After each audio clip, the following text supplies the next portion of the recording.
I was the only man living in a house with my sister Jessica, two cousins Amanda and Tina, and my Aunt Laura. What started as a warm family arrangement after my parents passed suddenly turned into something else entirely. The little girl's only signs started appearing on the kitchen living room, and even the backyard patio that I built with my own hands. Funny how being the primary breadwinner meant nothing when it came to actually enjoying the home I was paying for. Before I dive into my story, drop a comment letting me know if you have ever felt like a stranger in your own home, and hit that subscribe button if you want more family justice stories. After my parents died in that unexpected car crash 3 years ago, the 5-bedroom house they left me felt empty and cold. Every room held memories that only amplified my grief. At 32, I had a successful career as a software engineer at a tech company downtown, but coming home to an empty house every night was slowly crushing my spirit. The house was completely paid off thanks to my parents, but the emptiness made it feel more like a mausoleum than a home. My younger sister Jessica suggested she move in to keep me company. At 28, she had just finished graduate school and was starting her career as a marketing specialist. Having grown up together, we had always been close, and the idea of having family around again seemed like the perfect solution to my loneliness. You know, Mark cousin Amanda is also looking for a place, Jessica mentioned one evening over dinner. Amanda, 25, was working as a teacher at an elementary school and apparently struggling with her current roommate situation. And Tina might need a place too, she added, referring to our 27-year-old cousin who worked as a nurse. Before I knew it, Aunt Laura, 45, and recently divorced, also needed somewhere to stay. Just until I get back on my feet, she promised. I agreed to all of this, genuinely excited to fill the house with family again. The large kitchen, spacious living room, and finished basement entertainment area provided plenty of space for everyone. We even had enough bedrooms so nobody had to share. Those first few weeks felt magical. The house was alive again with conversation and laughter. We took turns cooking dinner, watched movies together in the evenings, and spent weekends catching up on years of family stories. For the first time since losing my parents, I felt like I had a family again. The first hint that something was changing came about 2 months in. I came home from work on a Friday to find a note on the refrigerator: girls' movie night tonight, starting at 7. I thought nothing of it, assuming they wanted some female bonding time. I ordered pizza for myself and spent the evening in my room playing video games, happy they were enjoying themselves. But then came girls' shopping day that weekend, and girls' spa afternoon the following Tuesday. Soon the kitchen calendar was filled with girls-only activities. Initially, I understood. Women need time together without a guy around, right? But then I noticed the pattern spreading beyond special events. One evening, I walked into the living room to join them for our usual family TV time, only to be met with awkward glances. "Oh, Mark, we are watching this romantic drama series," Jessica said. "Probably not your thing." "I do not mind," I replied, settling into what had always been my favorite armchair. Tina and Amanda exchanged looks before Amanda spoke up. "We kind of thought of this as girls' time, you know. We have been looking forward to discussing it without having to explain everything." I nodded, trying to hide my hurt feelings, and retreated to my room. It was just one show after all, but the exclusions continued. I came home one day to find the living room completely rearranged. My leather recliner that had belonged to my father was pushed into the corner, replaced by new decorative furniture I had never seen before. "We took a vote on redecorating," Aunt Laura explained when I asked about it. The place needed a woman's touch. "When was this vote taken?" I asked, trying to keep my tone neutral. "At our house meeting last Wednesday," she replied casually. "I did not know we had house meetings." "Oh, they are usually when you are at work. Just easier to coordinate everyone's schedules that way." That was when I started noticing more changes. My belongings were gradually being moved to make room for communal spaces that, ironically, I was not actually welcome to use most of the time. Family photos that included my father were replaced with artsy prints chosen by my cousins. Even the basement entertainment area where I had my gaming setup was temporarily converted for Tina's yoga sessions with her friends. What bothered me most was not the changes themselves, but the fact that nobody thought to include me in any of these decisions. This was my house, the house my parents had left to me, yet I was being treated like an unwelcome tenant. The financial aspect made this situation even more frustrating. I was covering 80% of the household expenses. The mortgage was paid off, but I handled all utilities, groceries, internet streaming services, and house maintenance. The women contributed small amounts when I asked directly, but their financial support was minimal despite all having steady jobs. When I brought up the lopsided financial arrangements during a rare dinner when everyone was present, the response was dismissive. "We all chip in when we can," Jessica said. "But you make so much more than the rest of us. Plus, this is family," added Amanda. "Are you really going to nickel and dime family?" I dropped the subject, not wanting to create tension. But the disparity continued to grow. I discovered they had established house rules during one of their meetings. A printed sheet appeared on the refrigerator one day, listing designated quiet hours, bathroom schedules, and kitchen use times. There was even a section titled Common Area Courtesy Guidelines that included specific girls' time hours during which the living room and kitchen were reserved for female family members and their guests. I stared at that sheet for a long time, a knot forming in my stomach. This was my home, yet I was being systematically excluded from it. Still, I continued paying the bills. They were my family, after all. As months passed, the girls-only mentality expanded to encompass virtually every aspect of household life. What started as occasional movie nights had morphed into an almost complete takeover. I found myself excluded from Thanksgiving planning despite having hosted the holiday in this house for years. When I walked into the kitchen to offer input on the menu, conversation stopped abruptly. "We have got this handled, Aunt Laura," said, her tone pleasant but firm. "Too many cooks in the kitchen, you know, but I always make the turkey," I said. "Dad taught me his special brine recipe." Jessica exchanged glances with Amanda before responding. "We thought we would try something different this year."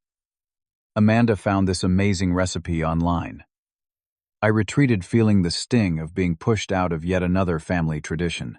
Later that evening, when I went to the kitchen to make a sandwich, I found a new sign on the door: "Kitchen reserved, 7 p.m. to 10 p.m. for girls' night dinner prep." It was 7:15. My own kitchen was off limits to me. "Excuse me," Tina said, barely looking up from chopping vegetables. "Could you come back after 10? We are in the middle of something." I returned to my room hungry and humiliated. That night I ate cereal dry because I could not even access the refrigerator for milk. From my bedroom I could hear laughter and music downstairs, the sounds of family bonding that no longer included me. Christmas decorating, always a cherished tradition in our family, became another girls-only activity. I came home one December afternoon to find the house transformed with decorations I had never seen before. The ornaments my mother had collected over decades, including many that held special meaning for me, were nowhere to be found. "Where are Mom's Christmas ornaments?" I asked Jessica. "Oh, those old things, they did not really match our aesthetic this year," she replied. "Do not worry, they are safely boxed up in the attic." My voice caught in my throat. "You did not think to ask me about that decision, Mark. It is just decorations," Amanda interjected. "Why are you being so sensitive about everything lately?" That became the standard response to any objection I raised. I was being too sensitive or making a big deal out of nothing. But it was not nothing to me. It was my heritage, my memories, my home being systematically erased and redesigned without my input. The social isolation within my own home grew increasingly unbearable. Whenever I entered a room where they were gathered, conversations would stop abruptly or shift to topics that excluded me.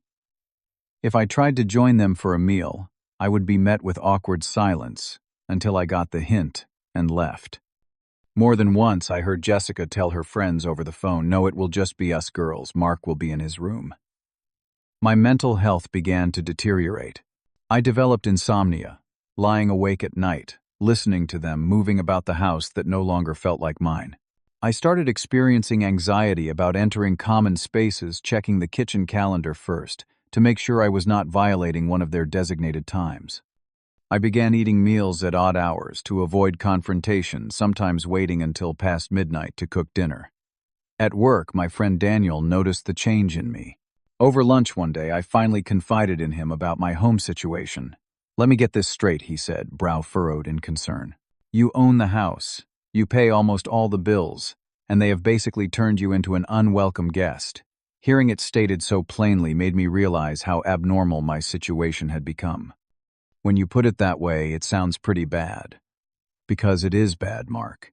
That is not how family treats family. The conversation with Daniel was a wake-up call, but the final breaking point came a week later. I had been working late and came home around 9 in the evening to find my house filled with people I did not know. Music blasted through speakers, women of various ages filled every room, and the smell of wine and perfume permeated the air. I spotted Jessica in the living room and pulled her aside. "What is going on? Who are all these people?" She rolled her eyes. "It is just a little get-together. Some friends from work, some of Tina's nursing colleagues, a few of Amanda's teacher friends. A little get-together. There must be 30 people here. Do not exaggerate," she said dismissively. "Look, could you make yourself scarce? This is kind of a girls' night, and having you hovering around is making some people uncomfortable. Make myself scarce, in my own home." The home I had inherited from our parents. I retreated to my bedroom, but the noise made it impossible to sleep. Around midnight, I ventured out to get some water, and found a woman I did not recognize using my father's antique desk as a makeshift bar. Condensation rings had already formed on the wood, and someone had spilled red wine that was seeping into the grain. "Excuse me," I said, moving quickly to rescue the desk. "This is a family heirloom." The woman shrugged and moved her impromptu bar to another surface without apology. When I confronted my sister and cousins the next day about the damage to my father's desk, their response left me speechless. "It is just stuff, Mark," Jessica said. "The desk can be refinished." "That is not the point," I replied, my voice tight with anger. "That desk belonged to Dad. It was important to him, and it is important to me. And you let strangers use it as a bar without even asking me. Why do you have to make everything so difficult?" Amanda asked. "Why cannot you just let us have some fun once in a while?" I stared at them, these women who were supposedly my family, and realized they saw me as nothing more than the financial provider for their lifestyle. My feelings, my heritage, my very presence in the home were inconveniences to be worked around. That night, I lay awake until dawn contemplating what to do. Were blood relations enough to constitute family? Or was true family defined by mutual respect, consideration, and care? By any meaningful definition, these women had stopped being my family months ago. The next day, I took a personal day from work and drove to see a property lawyer downtown. I needed to understand my rights and responsibilities as the homeowner. The consultation was eye-opening. "You have every right to establish new terms," the lawyer explained. "It is your property. They are essentially tenants even without a formal agreement." "But they are family," I said, the words sounding hollow even to my own ears. "Family or not, you have the right to set boundaries in your own home." After the legal consultation, I sat in my car and pulled up my banking app. I started tallying the household expenses I had covered over the past year. The numbers shocked even me, over $48,000. That included the $26,400 for what would have been mortgage payments if the house had not been paid off, $4,800 in utilities, $9,600 in groceries, $2,400 for internet and streaming services, and $6,000 in house maintenance and repairs. I pulled out my notebook and broke down the monthly costs. $2,200 that would go to mortgage if we had one, $400 for utilities, $800 for groceries, $200 for internet and streaming services, and about $500 for house maintenance. Yet despite my repeated requests for them to contribute their fair share, I had received less than $6,000 from all 4 women combined for the entire year. Further investigation of our shared expenses revealed something even more troubling. While claiming they could not afford to contribute more to household expenses, my family members were indulging in regular shopping sprees, expensive salon visits, and weekend trips with friends. Tina had recently purchased a new laptop. Amanda had joined an exclusive gym with a hefty membership fee.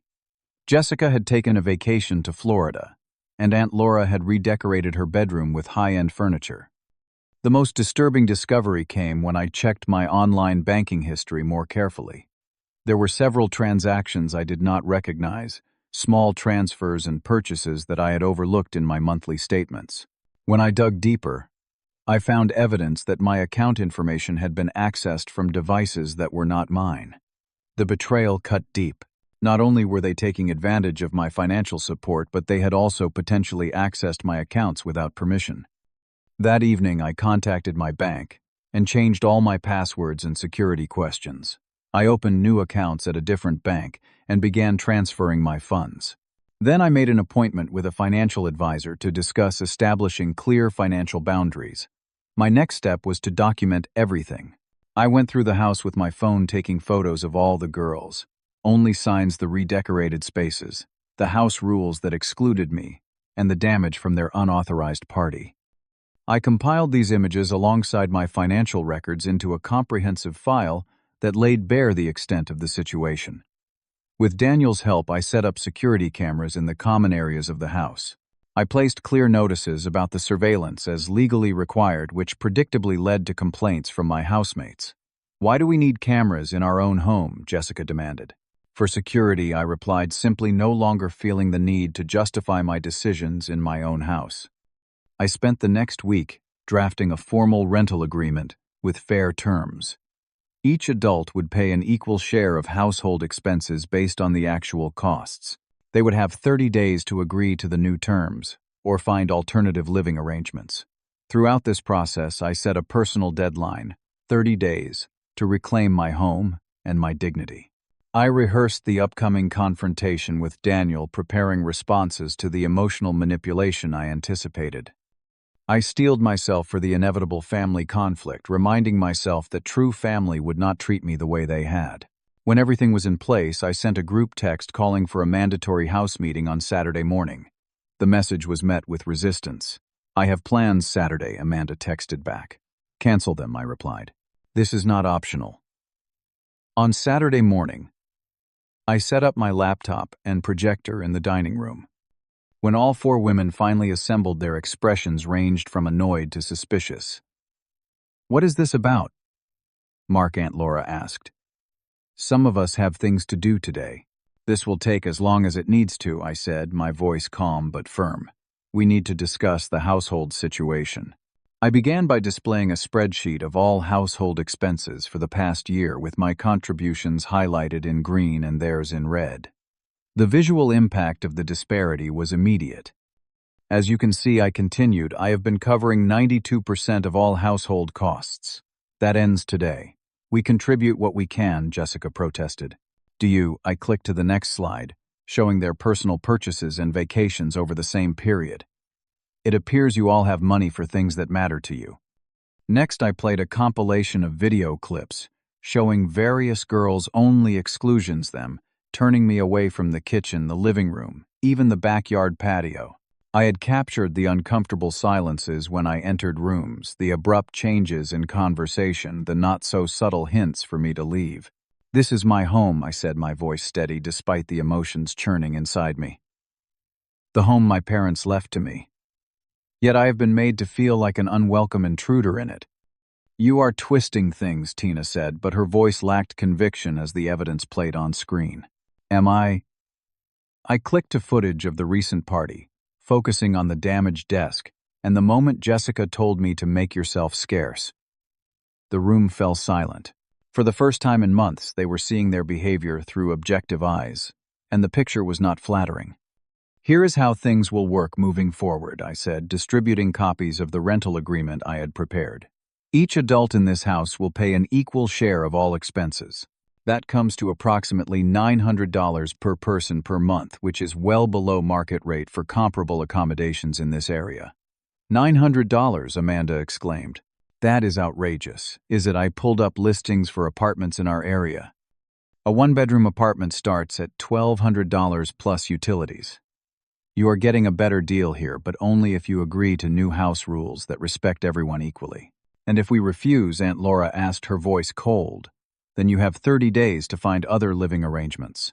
I met each of their gazes in turn. "This house is either a home for all of us equally, or it is my house with paying tenants. Your choice." The room erupted into protests, accusations, and even tears. I was called selfish, heartless, and a betrayer of family. Jessica invoked our parents, claiming they would be ashamed of me for treating family this way. That was the one accusation that nearly broke my resolve. Our parents taught us to respect each other, I said quietly. They would be ashamed to see how you have treated me in their home. For 3 hours, the arguments continued, cycling through anger, manipulation, bargaining, and guilt-tripping. I remained calm but unyielding. By early afternoon, the emotional storm had begun to subside, replaced by the uncomfortable silence of a new reality settling in. You have until Monday to let me know your decision, I said, gathering my materials. I hope you all choose to stay and rebuild our family on healthier terms, but I will respect whatever choice you make.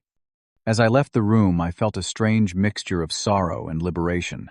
For the first time in over a year, I had acted as the rightful owner of my home and my life. The first 24 hours after the confrontation were eerily quiet. The women retreated to their rooms, emerging only for necessities. When we did cross paths, the atmosphere was thick with tension. No one spoke directly to me, though I occasionally overheard heated discussions behind closed doors. On Sunday evening, Tina cornered me in the hallway. Her eyes were red from crying, but her voice was steady.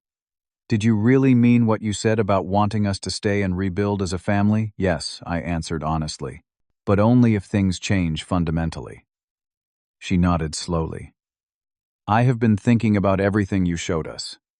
I did not realize how it all looked from your perspective. I am sorry, Mark. Truly.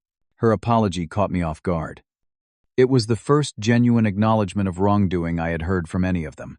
Thank you for saying that, I replied. It means a lot. By Monday morning, the battle lines had been drawn. Amanda and Aunt Laura announced they would be moving out at the end of the 30 days. Their declaration was delivered with cold formality, as if I were a landlord rather than family. Jessica remained non-committal, torn between loyalty to them and the practicalities of finding affordable housing. Only Tina approached me privately to accept the new terms. I want to stay, she said. And I want to make things right. The following weeks were a study in contrasting reactions. Amanda and Aunt Laura treated me like an adversary, making pointed comments about blood meaning nothing and how some people care more about money than family. They began packing ostentatiously, making sure I saw them wrapping items in newspaper and filling boxes. Jessica wavered daily, alternating between tearful pleas to return to the old arrangement and pragmatic questions about the new terms. Eventually, after apartment hunting revealed the harsh realities of the rental market, she reluctantly agreed to stay and pay her fair share. Tina surprisingly became an ally in rebuilding household harmony. She removed the girls' only signs from common areas and began inviting me to join activities. She also had frank conversations with the others about their treatment of me.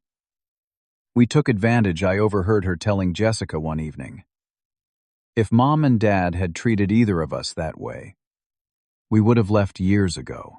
Amanda and Aunt Laura moved out exactly 30 days after our confrontation. Their departure was marked by dramatic accusations and predictions that I would regret my decision. I helped them load their things into the moving truck, despite their coldness saying goodbye with mixed emotions. With just 3 of us remaining, the house felt different, emptier physically, but somehow fuller emotionally. For the first time in over a year, I felt comfortable using the living room, kitchen, and other common areas whenever I wanted. The constant anxiety about intruding on girls' space gradually faded. Jessica took longer to adjust to the new dynamics, but financial reality proved a powerful motivator.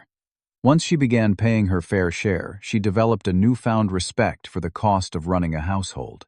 She became more careful about electricity usage, more thoughtful about grocery purchases, and more appreciative of the home we shared. Tina followed through on her commitment to make amends. She helped me retrieve my mother's Christmas ornaments from the attic and restore my father's damaged desk. More importantly, she made consistent efforts to include me in household decisions and activities. 3 months after the confrontation, we held our first truly inclusive family dinner. The 3 of us cooked together, shared stories, and even laughed, a sound that had been missing from my interactions with them for too long. As we sat around the table that night, I felt the first genuine stirrings of family connection since our initial honeymoon period. I propose a toast, Tina said, raising her glass. To new beginnings and better understanding. Jessica hesitantly raised her glass. And to family the kind that respects each other. I joined the toast feeling cautiously optimistic about our path forward. 6 months later, the household had found a new equilibrium. The smaller family unit functioned more harmoniously than the larger one ever had. Each of us contributed equally to expenses, and decisions about the house were made collectively. The power dynamic had shifted from exploitation to partnership, and the change was palpable in every interaction. Surprisingly, relations with Amanda and Aunt Laura also improved once they were no longer living under the same roof. The distance allowed wounds to begin healing. Amanda occasionally visited for dinner, her initial hostility gradually softening into a more genuine connection. Aunt Laura remained more distant, but occasionally sent holiday cards and birthday wishes. Throughout this period, I worked on developing stronger relationships outside the family. I reconnected with old friends, joined a hiking club, and even started dating again. Building this external support network was crucial to my healing process, providing perspective and balance that I had been missing. My home once again became a place of comfort rather than stress. I reclaimed my father's den as my own space, hanging family photos that had been relegated to the attic. I could enter any room without the nagging feeling that I was intruding. For the first time in years, I felt at peace in the house my parents had left me. The professional support of a therapist helped me process the complex emotions of the past year. I came to understand my own people-pleasing tendencies and how they had allowed the situation to develop in the first place. I learned to identify manipulative behaviors and respond to them appropriately.